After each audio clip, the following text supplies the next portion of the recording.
Diddy groomed Usher, and Gene Deal described how he used him for his own twisted enjoyment. It's not surprising that everyone has been silent because nobody knows how deep these lies go or who the mastermind behind this sick tragedy is.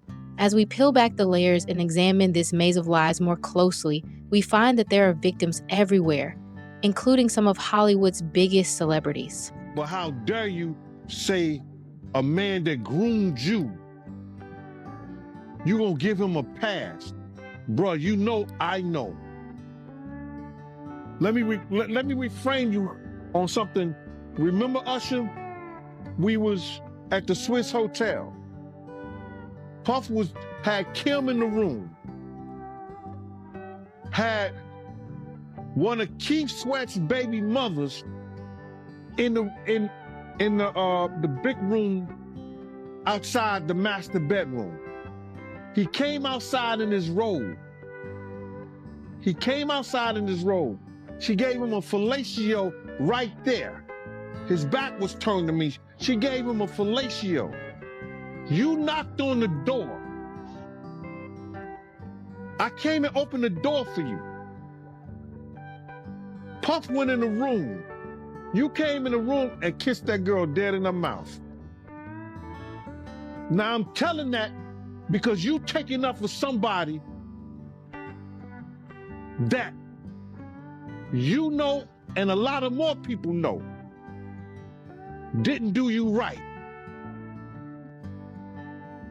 when you was at Diddy camp. There has always been mystery and intrigue in the entertainment industry, from whispered scandals to startling admissions. But few names have withstood as much scrutiny as Sean Diddy Combs. In the last year, accusations against Diddy have been widely circulated. This collective awareness presents a terrifying image of a sector that depends on power and secrecy to survive. A lot of people have been trying to drag Justin Bieber into this situation because there's a lot of suspect looking videos with Diddy and Bieber in it, and they're making a lot of allegations. Mm-hmm. Same way they made allegations about Usher when Usher was younger. I mean, do you think that there's any credibility to these allegations? When there's smoke, there's fire.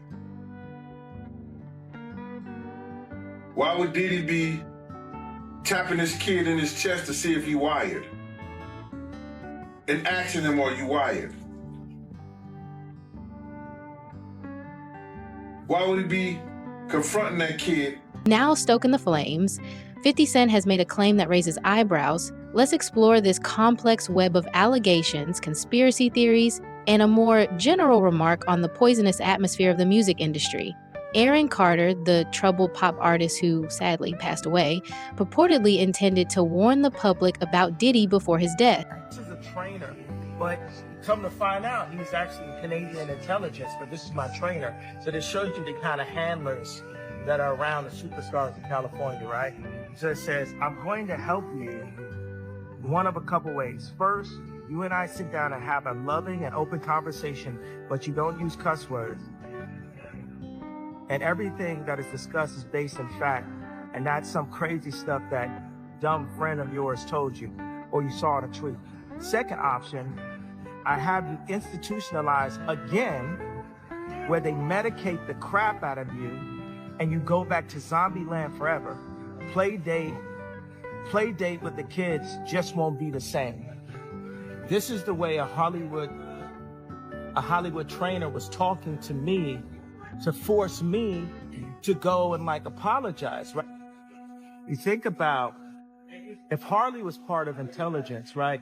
What kind of people you think are surrounding my kids? What kind of people you think are in that house right now? When my kids go to Sierra Canyon, it's a Jewish school that doesn't teach Christianity to these Christian kids. At Christmas time, they're teaching Kwanzaa to black kids. They say, hey, this is your Christmas. This is all indoctrination. This is all mind control. You gotta understand, I don't believe I'm putting myself at risk because I think God uses me for a time like this. He put me in this situation and had y'all follow me from George Bush Don't Care to Beyonce Had the Best Video to now. For some reason, y'all are interested.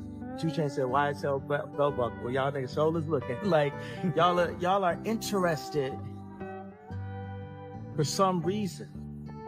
And they wanted to medicate me every day. You realize, like, they could have just switched the medication and I wouldn't be here.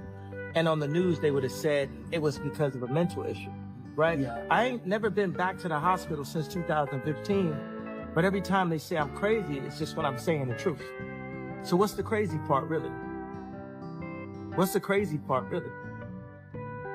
But they can't scare you, they can't control you, they try to suppress you, but that's how they try to categorize. They can't control me.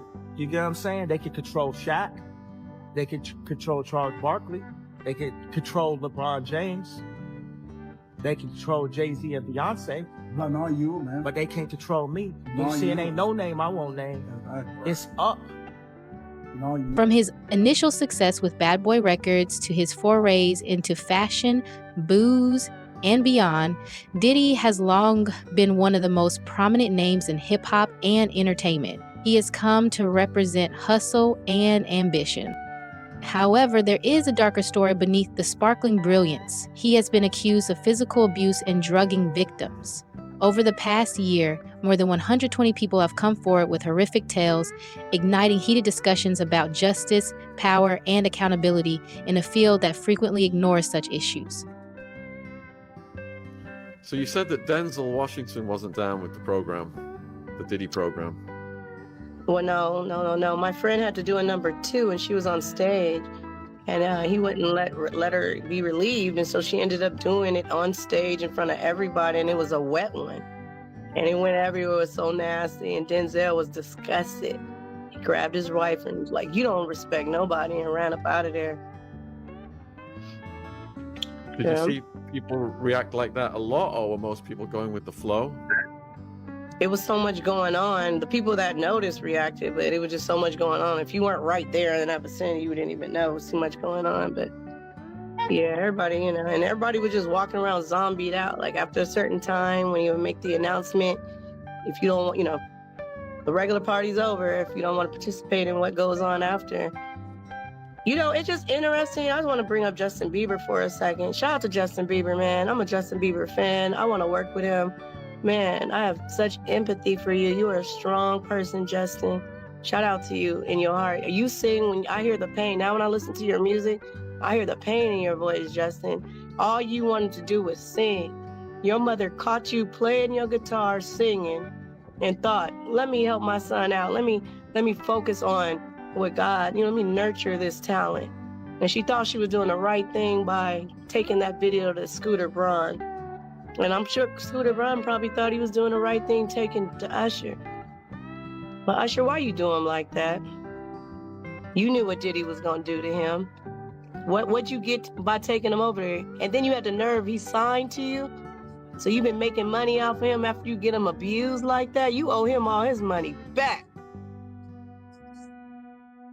Are you Diddy number 2, 3, 4, Usher?